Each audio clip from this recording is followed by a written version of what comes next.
Bonjour chers frères et sœurs, soyez encouragés, soyez bénis dans le nom de Jésus-Christ.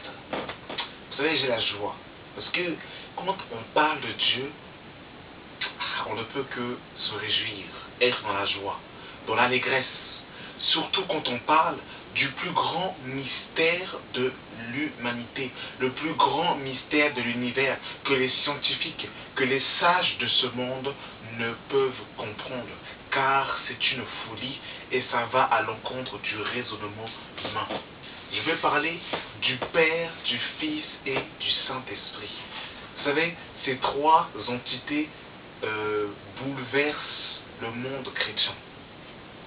Beaucoup disent que c'est la Trinité, d'autres disent que ces trois personnes forment une seule et même personne, d'autres disent que le Père a créé le Fils a été créé, et que l'Esprit de Dieu, bon, finalement, on ne sait pas trop, en fait, s'il a été créé ou qui il est, que c'est comment, mais, en fait, la Bible, en fait, va nous donner la réponse à cette question. Le Père, le Fils et le Saint-Esprit. Qui sont-ils? Qui sont-ils? Travaillent-ils ensemble? Sont-ils la même personne? Nous allons le voir dans les Écritures. Je prie vraiment le Seigneur qu'il puisse me conduire durant cette vidéo et qu'il puisse que je puisse être assisté par son Saint-Esprit pour pouvoir donner les versets nécessaires, parce que vous savez, frères et sœurs, ce n'est pas avec mon intelligence que je vais expliquer ce grand mystère. Ce n'est pas avec mon raisonnement. Je ne peux pas le comprendre, parce que c'est une folie pour même mon cerveau, c'est une folie. Tout simplement avec les versets à l'appui, je vais tout simplement essayer d'expliquer qu'est-ce que la Bible dit. Vous devez savoir une chose, frères et sœurs, c'est que la Trinité n'est pas une doctrine que les apôtres ont annoncée. Les apôtres n'ont pas parlé de la Trinité. En Israël, la prière la plus célèbre, c'est le Shema Israël, que l'on retrouve dans Deutéronome 14. Dans Deutéronome 6, le verset 4. Écoute, ô Israël, le Seigneur notre Dieu est le seul Seigneur. Et chez les Juifs, c'est de chez les Juifs que le monothéiste pur est sorti. Et nous savons que le christianisme sort en fait du judaïsme. Ça va dans la même ligne, dans la même continuité. Donc on ne va pas rajouter d'autres divinités, alors que Dieu lui-même dit qu'il est le seul Dieu, et que hors lui, il n'y a pas d'autre Dieu. Donc il n'y a qu'un seul Dieu. Il n'y en a pas deux, il n'y en a pas trois, il n'y a qu'un seul Dieu. Et c'est déjà une chose que vous devez comprendre, mes frères et sœurs. Et quand dans Marc 12, on va poser la question à Jésus, quel était le plus grand de tous les commandements? Jésus dira, écoute, ô Israël, le Seigneur notre Dieu est le seul Seigneur. Tu aimeras le Seigneur ton Dieu de tout ton cœur, de toute ton âme et de toute ta pensée. Donc vous, il n'y a qu'un seul Dieu, un seul Seigneur. Nous allons maintenant rentrer dans la profondeur des Écritures pour comprendre ce mystère. Et je prie vraiment que vous puissiez suivre au même moment que moi dans vos Bibles pour vérifier et suivre au même moment que moi. Alors moi je suis dans la version Louis II 1914. Alors je vais commencer par un premier passage dans Matthieu chapitre 28, à partir du verset 19. C'est le Seigneur Jésus-Christ qui parle. Il dit ceci. Allez, faites de toutes les nations des disciples, les baptisant au nom du Père, du Fils et du Saint-Esprit. Et dans ce passage, Jésus parle du Père, Fils et du Saint-Esprit. Mais ce qui est terrible dans ce verset, c'est que Jésus met Père, Fils, Saint-Esprit au singulier. Pourtant, normalement, selon la grammaire française, comme le Père, le Fils et le Saint-Esprit sont nommés, ça devrait porter une marque de pluriel. Mais on peut s'apercevoir qu'aller baptiser au nom, c'est au singulier et ce n'est pas au pluriel. Pourtant, il y a Père, Fils, Saint-Esprit. On voit que dans la notion de Jésus, Père, Fils, Saint-Esprit sont un singulier et portent une unicité indivisible, inséparable. Vous savez, les Juifs prient, je dirais littéralement, ils prient le Père. Mais comme ils ont rejeté le Fils et qu'ils ont rejeté le Saint-Esprit, ils n'ont pas Dieu. Les catholiques ont rajouté la Vierge Marie dans leur culte. Ils ont élevé la Vierge Marie comme étant la mère de Dieu, qui est une idolâtrie. Voyez-vous, on ne peut pas élever une personne, un être humain ne peut pas être élevé, sinon ça devient de l'idolâtrie. Et Dieu, dans tous ses commandements, a toujours défendu a toujours dit, tu n'auras pas d'autre Dieu que moi devant ma face. Ça veut dire qu'on ne peut pas élever une personne plus ou à l'égal de Christ. Mais pourtant dans la Bible, on voit que Jésus est élevé et que le Saint-Esprit vient glorifier le Fils. Alors que le Père dira, je ne donne ma gloire à personne. Dieu ne donne sa gloire à personne et il ne prête sa gloire à personne. Mais allons encore plus loin.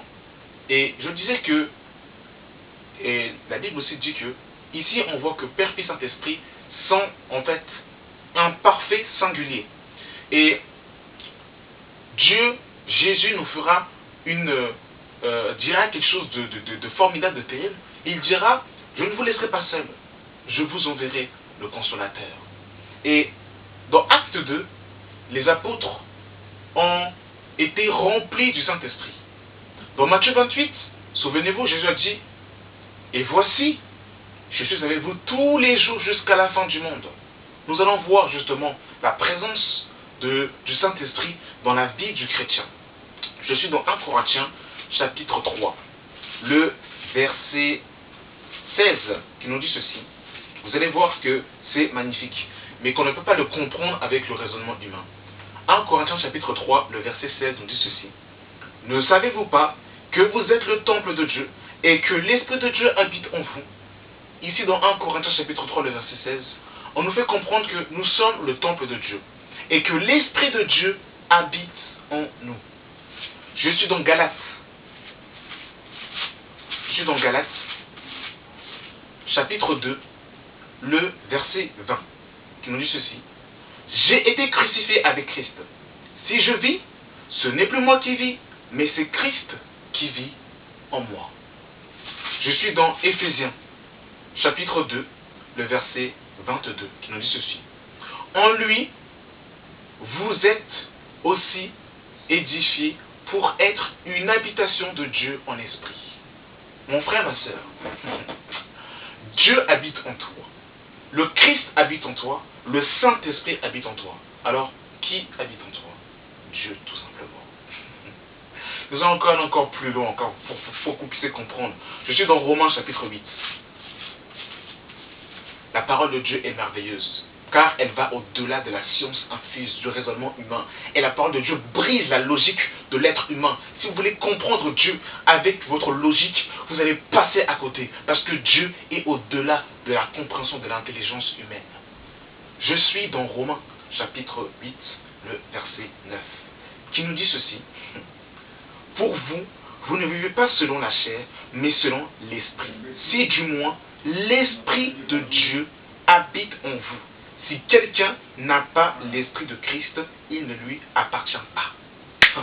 Mes frères et sœurs, dans Romains chapitre 8, le verset 9, on nous dit, si quelqu'un n'a pas l'esprit de Dieu, on nous parle de l'esprit de Dieu, et un peu plus loin, on nous parle de l'esprit de Christ. Donc, le Saint-Esprit est l'esprit du Père, mais il est en même temps aussi l'esprit de Jésus. Donc, le Saint-Esprit est l'esprit de qui? C'est l'esprit de Dieu ou c'est l'esprit de Christ? Je vais relire pour que nous puissions bien comprendre et pour que ça puisse être clair dans notre cabessa, qui ne peut pas supporter ces choses qui sont un peu, incompréhensibles. Pour vous, vous ne vivez pas selon la chair, mais selon l'esprit. Si du moins, l'esprit de Dieu habite en vous. Si quelqu'un n'a pas l'esprit de Christ, il ne lui appartient pas. Donc voyez-vous, ici on voit bien qu'on nous parle de l'esprit de Dieu et de l'esprit de Christ. Donc finalement, c'est l'esprit de Dieu ou c'est l'esprit de Christ? Pour l'interrogation, c'est l'esprit de Dieu et aussi l'esprit de Christ. Parce que ce qui appartient à Christ appartient au Père, et ce qui appartient au Père appartient à Christ. Je vais encore aller un peu plus loin. Maintenant, pour savoir qui est le créateur de la terre. Qui est le créateur? Je parle toujours selon la Bible. Je n'ai pas parlé selon moi, selon ma propre personne, selon ma propre, ma propre logique, mon propre raisonnement. Parce que je ne peux pas expliquer Dieu. Et frères et sœurs, vous ne pouvez pas expliquer Dieu avec votre propre raisonnement, avec votre propre logique. Vous ne pouvez que expliquer Dieu avec le langage de Dieu. Si vous voulez comprendre Dieu avec votre propre intelligence, avec vos propres mots, vous ne pourrez jamais expliquer Dieu.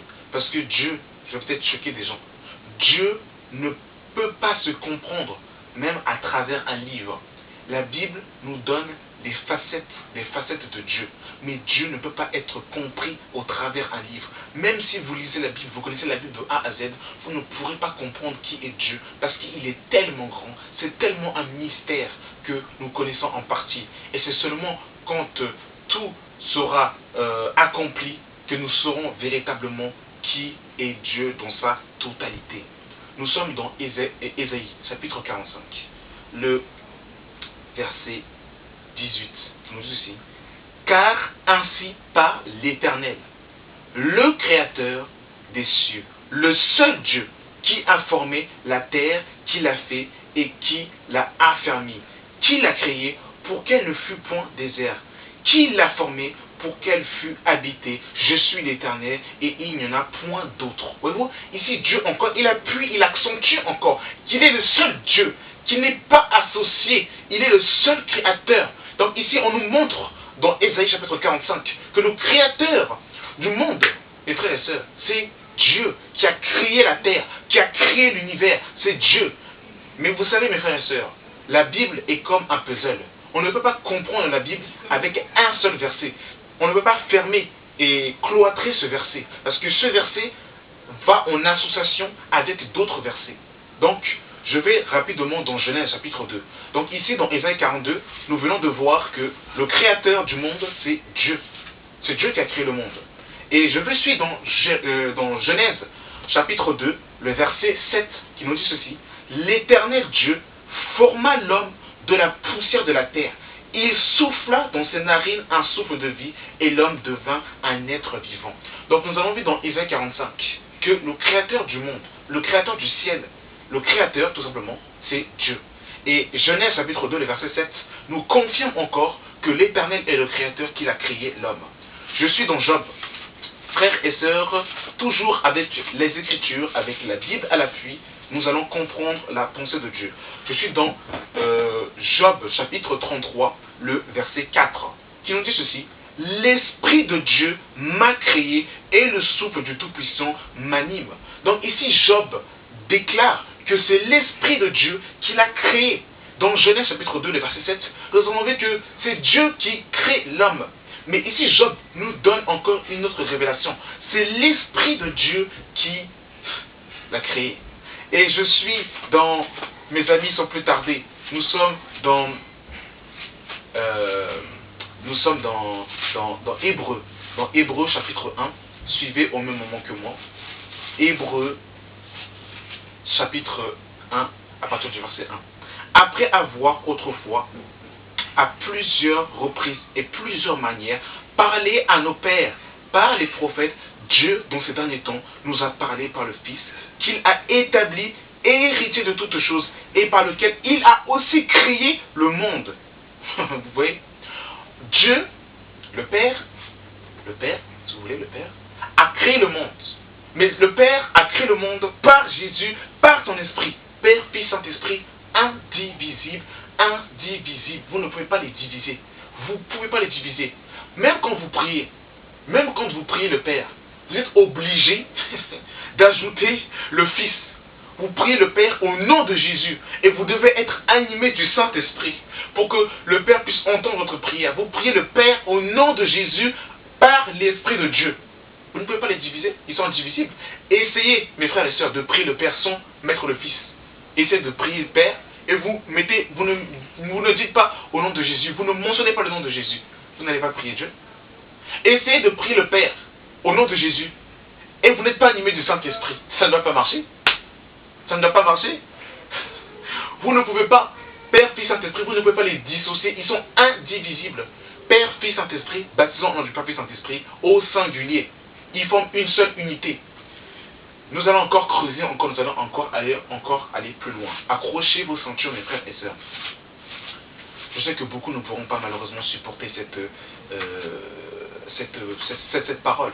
Parce que d'autres vont être scandalisés. Mais qu'est-ce qu'il raconte, voyons. Mais c'est la folie ce qu'il dit là, dis donc là. Mais il est fou, voyons. Mais il est complètement... C'est un malade, comment est-ce qu'il peut dire ça? Pourtant, je ne suis tout simplement contraint de vous citer et de vous citer les versets bibliques. Je suis dans Ésaïe chapitre 43, le verset 10 qui dit ceci. Vous êtes mes témoins, dit l'Éternel. Vous et mon serviteur que j'ai choisi et que vous le sachiez et que vous croyez et comprenez, avant moi, il n'a pas été formé de Dieu et après moi, il n'en aura point. Si nous disons que Dieu a créé Jésus-Christ, ici Dieu nous dit clairement que avant lui, il n'a pas été formé de Dieu et que après lui, il n'y en aura point.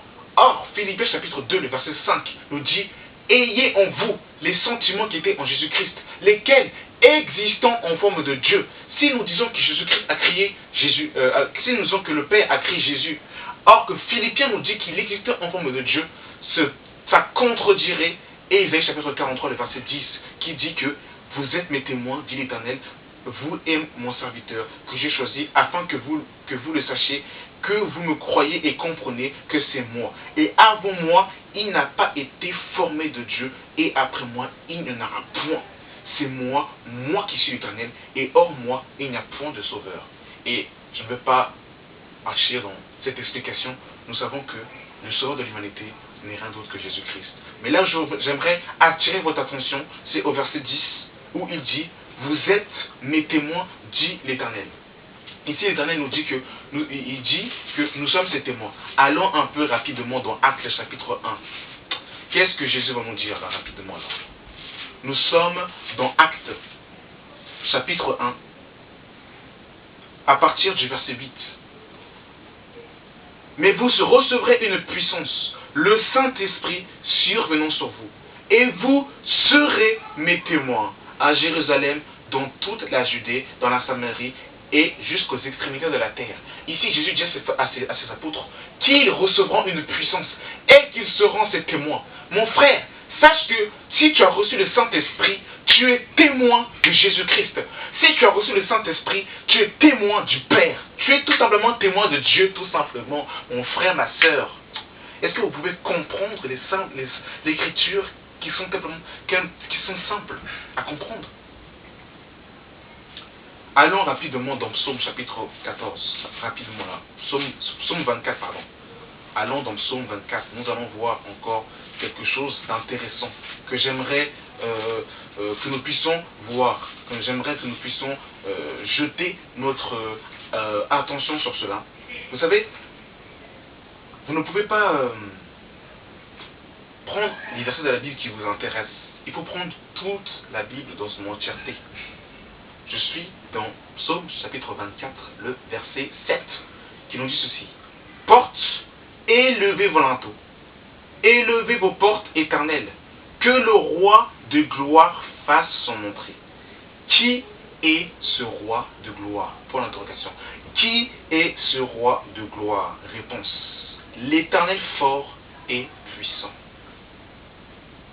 L'Éternel puissant dans le combat. Porte, élevez vos linteaux, élevez porte éternelle, que le roi de gloire fasse son entrée. Qui donc est ce roi de gloire? L'Éternel des armées. Voilà le roi de gloire. Psaume chapitre 24 nous fait comprendre que le roi de gloire devait faire son entrée. Et on nous dit, mais qui est ce roi de gloire? Et on nous dit, c'est l'Éternel des armées. Mes frères et sœurs, allons dans Apocalypse rapidement. Nous allons voir qui est le roi des rois, qui est au-dessus de tout roi, le Yeshua Mashiach, le roi des rois, le roi suprême. Oh mes frères et sœurs, que vous le voulez ou pas, Jésus est l'Éternel, le roi des rois. Oh mes frères et sœurs, sa divine puissance est au-dessus de toute divinité. Oh mes frères et sœurs, vous ne pouvez pas stopper, comprendre Jésus. Il est tellement grand, il est tellement glorieux, c'est le roi de gloire. Oh mes frères et sœurs, oh là là.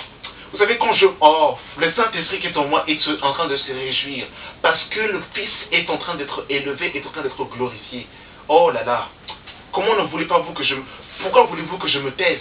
Vos commentaires négatifs, vos insultes ne m'arrêteront pas. Je vais parler jusqu'au bout. Je vais parler pour glorifier le Fils.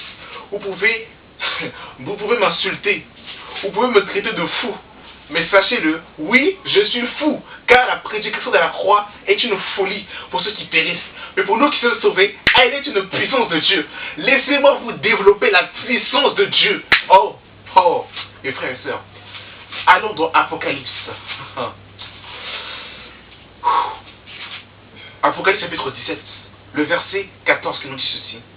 Ils combattront contre l'agneau. Et l'agneau les vaincra. Parce qu'il est le Seigneur des Seigneurs et le Roi des Rois. Psaume 24 nous parle du Roi de gloire qui devait faire son entrée. Et on nous dit qui est ce Roi de gloire? L'Éternel des armées. Apocalypse nous apprend que Jésus est le Roi des rois et le Seigneur des seigneurs. Ça veut dire quoi, mes frères et sœurs? David a été roi. Salomon a été roi. Beaucoup d'autres personnes dans ce monde sont appelées rois. Mais il y a un roi qui est au-dessus de tous les rois. Son nom, c'est Jésus-Christ de Nazareth. Où les portes doivent élever leur linteau. Parce qu'il est le roi de gloire. Il est l'Éternel. Jésus-Christ de Nazareth. Nous n'allons pas nous arrêter là. Nous n'allons pas nous arrêter là. Et pour votre information, il n'y a aucun verset dans la Bible, je dis bien aucun verset dans la Bible, de Genèse à l'Apocalypse, qui dit que le Saint-Esprit a été créé. Le Saint-Esprit n'a jamais été créé parce que le Saint-Esprit est Dieu lui-même. Le Saint-Esprit, en fait, pour comprendre Dieu, Dieu se définit par des caractéristiques. Il y a 3 caractéristiques prépondérantes, émergentes pour définir Dieu. L'omniscience, l'omniprésence et l'omnipotence. Le Saint-Esprit possède ces 3 attributs. Il est omniscient, omnipotent et omniprésent. Et Jésus aussi possède aussi ces 3 caractéristiques. Omniscient, omniprésent et omnipotent. Si je me trompe, montrez-moi dans les Écritures que ce que je suis en train de vous dire, c'est faux. Et on peut le voir, et on peut même le voir que Jésus possède ces attributs. Jésus possède ces attributs, omniscient, omniprésent, omnipotent. Je suis dans Ésaïe, nous allons voir quelque chose de très intéressant. Ésaïe, chapitre 44, le verset 6 qui nous dit ceci. Ainsi parle l'Éternel, roi d'Israël. Et nous savons que le roi des Juifs, qui est le roi des Juifs? Ce n'est pas Jésus. Roi d'Israël et son rédempteur, l'Éternel des armées. Je suis le premier, je suis le dernier. Et hors moi, il n'y a point de Dieu. L'Éternel des armées dit, je suis le premier, je suis le dernier. C'est Dieu qui parle ici, c'est l'Éternel qui parle. Nous sommes d'accord? Allons rapidement dans l'Apocalypse, chapitre 1. Mes amis, vous voulez défier Dieu, vous ne pouvez pas le comprendre. Père, Fils, Saint-Esprit, c'est Dieu. C'est Dieu. Comme toi, mon frère, ma soeur, tu es corps, tu es âme, tu es esprit. C'est toi. Moi qui suis en face de vous. Je vous parle dans la chair. Mais en moi, il y a mon âme. En moi, il y a mon esprit. Mais pourtant, je suis une seule personne, je ne suis pas 2 personnes.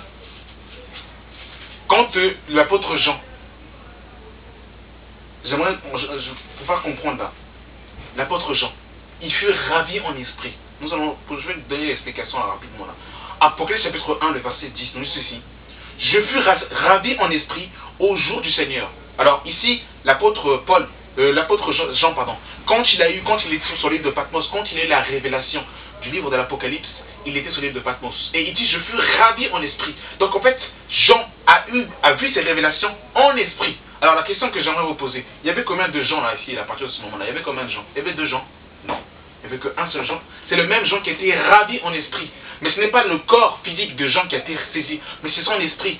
Mais il n'y avait pas deux Jean là, à ce moment-là. C'était le même Jean, mais c'était juste l'esprit de Jean qui a été ravi en esprit. Est-ce que vous arrivez un peu à saisir un peu ce mystère un peu là?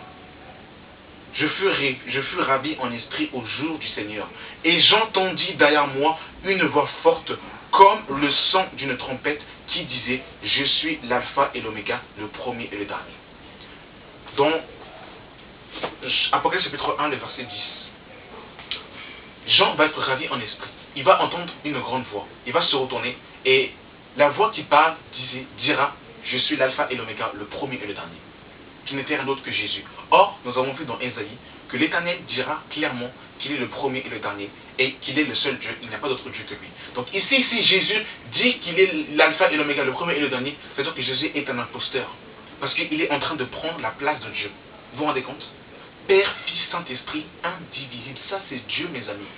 Prenez, je vous le dis, dans toute la Bible, de Genèse à l'Apocalypse, montrez-moi un verset où vous avez vu que le Père a agi, que le Père a agi sans l'aide de la parole et sans l'aide de son esprit. Tout ce que le Père fait, il le fait à travers sa parole et à travers son esprit. Tout ce que le Fils fait, il le fait par le Père et par l'Esprit. Et le Fils et le Saint-Esprit vient glorifier le Fils et en le Fils, quand le Fils est glorifié, le Père aussi est glorifié. Tout simplement, les frères et sœurs. Tout simplement. Donc, ne soyez pas troublés par Père, Fils, Saint-Esprit. Ils ne sont pas trois, mais ils sont un, en fait. Mais c'est tout simplement des facettes de Dieu. C'est Dieu, en fait, qui joue plusieurs rôles, plusieurs fonctions. Le Père ne peut pas être vu des hommes. Le Père s'est rendu visible par Jésus-Christ. Voilà pourquoi on dit qu'il est l'image du Dieu invisible. Jésus est l'image du Dieu invisible, il est l'image du Père. Et en fait, Dieu, en fait, c'est parce qu'il est tout, il est tout. Il y en a peut-être d'autres qui vont me dire, mais par exemple, dans Matthieu chapitre 3, quand le Père part du haut des cieux, quand le Fils était sorti de l'eau, et quand le Saint-Esprit est venu, mais comment ça se fait? On ne comprend pas, parce que le Père dit, celui-ci est mon Fils bien-aimé. Vous ne pouvez pas comprendre la Bible avec un seul verset. Comme je vous l'ai dit, Dieu, il est omniscient, omniprésent, omnipotent. Dieu était en même temps au ciel, sur son trône, et il était en même temps sur terre en Christ. Parce que dans Matthieu 24, Philippe va demander à Jésus, montre-nous le Père, ça nous suffit. Jésus dira, il y a si longtemps que je suis avec vous, et tu ne m'as pas connu, celui qui m'a vu a vu le Père. Ne sais-tu pas que le Père est en moi, et que je suis dans le Père? Le Père était en même temps en Christ, et il était en même temps dans le ciel. Quand nous partons dans 1 Corinthiens, dans 2 Corinthiens chapitre 5, le verset 19, il est écrit clairement que Dieu était en Christ, réconcilié le monde avec lui-même. Le Père était en même temps au ciel et il était en même temps en Christ. Mais parce qu'il est Dieu, il fait tout ce qu'il veut, il est partout. Vous ne pouvez pas limiter Dieu dans un endroit géographique. Comment pouvez-vous limiter Dieu avec, prédéfinir Dieu dans un seul environnement? Mais il est tout, il fait tout, il fait partout, il fait tout ce qu'il veut. Il est tout, mes frères et sœurs. Et nous avons vu que, par exemple, dans Ésaïe 43, Dieu dit qu'il est le seul sauveur, qu'à part lui, il n'y a point de sauveur. Alors, prouvez-moi le contraire que Jésus-Christ n'est pas le sauveur. Jésus-Christ est le seul sauveur de l'humanité. Il n'y a qu'un seul nom qui sauve. Selon Actes chapitre 4, le verset 11 à 14, que sous le ciel, aucun autre nom nous a été donné par lequel les hommes peuvent être sauvés. Et le monde, l'humanité tout entière est sauvée par un seul nom, le nom de Jésus-Christ de Nazareth. Voyez-vous? Et ce qui est terrible, c'est que le Seigneur donne, en fait, littéralement, en hébreu, Adonai. Adonai. Et chez les Hébreux, Adonai, Adonai, c'est Dieu tout simplement. Et Jésus-Christ est le Adonai des Adonai, le Seigneur des Seigneurs. Vous vous rendez compte? Est-ce que vous pouvez vous en rendre compte? Je sais que beaucoup ne vont pas saisir du premier coup, mais je prie vraiment que Dieu puisse vous faire comprendre doucement, tranquillement ce message. D'autres vont me prendre pour un fou, mais j'acclame et j'applaudis. Et j'attends même vos insultes avec un grand impatience. Et je vais même me réjouir même des gens qui vont me traiter de fou. Parce que il n'y a que les élus de Dieu qui peuvent comprendre les mystères de Dieu. Parce que Jésus dira il dira à ses apôtres qu'à vous, il vous a été donné de connaître le mystère du royaume des cieux. Et tous ne peuvent pas comprendre les mystères du royaume des cieux. Mais néanmoins, les élus de Dieu, les brebis du Seigneur reconnaîtront et comprendront que ce message vient de Dieu. Car je n'ai rien dit de ma propre intelligence, mais j'ai tout simplement cité des versets bibliques. Donc Père, Fils, Saint-Esprit, c'est Dieu. C'est Dieu qui se manifeste dans plusieurs façons. D'autres diront peut-être, mais comment ça se fait que si Jésus-Christ est Dieu, comment est-ce qu'il dit qu'il est à la droite de Dieu? Quand nous rencontrons dans l'Apocalypse, on s'aperçoit que Jésus n'est pas à la droite de Dieu même physiquement. La droite de Dieu est un langage, c'est le langage de Dieu. Vous savez, vous ne pouvez pas comprendre la Bible comment dire, avec un langage aussi trop littéral, parce qu'il y a un langage spirituel aussi des fois qui est derrière aussi, où il faut partir aussi en profondeur. Quand nous lisons Apocalypse 4, nous voyons qu'il n'y a qu'un seul trône et une seule personne qui est assise sur le trône, et cette personne qui est assise sur le trône, c'est Jésus-Christ. Quand nous partons dans Apocalypse 5, nous voyons qu'il y avait une seule personne qui était assise sur un trône et qui tenait un livre, et que toutes les créatures qui étaient dans le ciel n'étaient pas dignes de regarder, d'ouvrir et de lire le livre. Ça veut dire qu'il n'y avait que Dieu qui était capable de lire et de regarder. Voilà pourquoi est-ce que Jésus-Christ de Nazareth a ouvert le livre et il a ouvert le livre des 7 sceaux. Et que Jésus était au milieu du trône, il était assis sur le trône.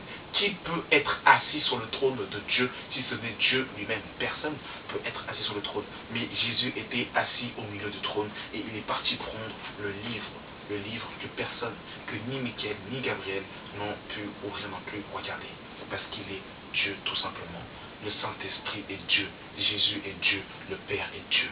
Si vous prenez le Père et que vous enlevez le Fils, le Saint-Esprit, ce n'est plus Dieu. Si vous prenez le Fils, vous enlevez le Fils et le Saint-Esprit, le Père et le Saint-Esprit, ce n'est plus Dieu. Si vous prenez le Saint-Esprit, vous enlevez le Fils et le Père, ce n'est plus Dieu. Père, Fils, Saint-Esprit, comme il est écrit dans Matthieu 28, verset 19, que c'est une seule personne, une seule en fait, unité en fait, c'est une parfaite unité.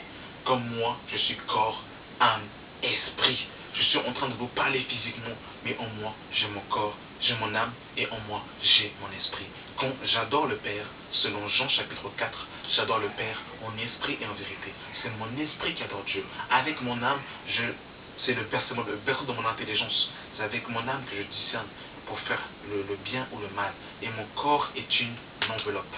Mais c'est la même personne, c'est moi. Il n'y a pas trois moi. Je suis un seul moi, il n'y en a pas trois. Et bien Dieu c'est la même chose. Mais mon corps et mon esprit n'ont pas le même rôle, n'ont pas la même fonction. C'est pareillement pour Dieu. Voilà, tout simplement.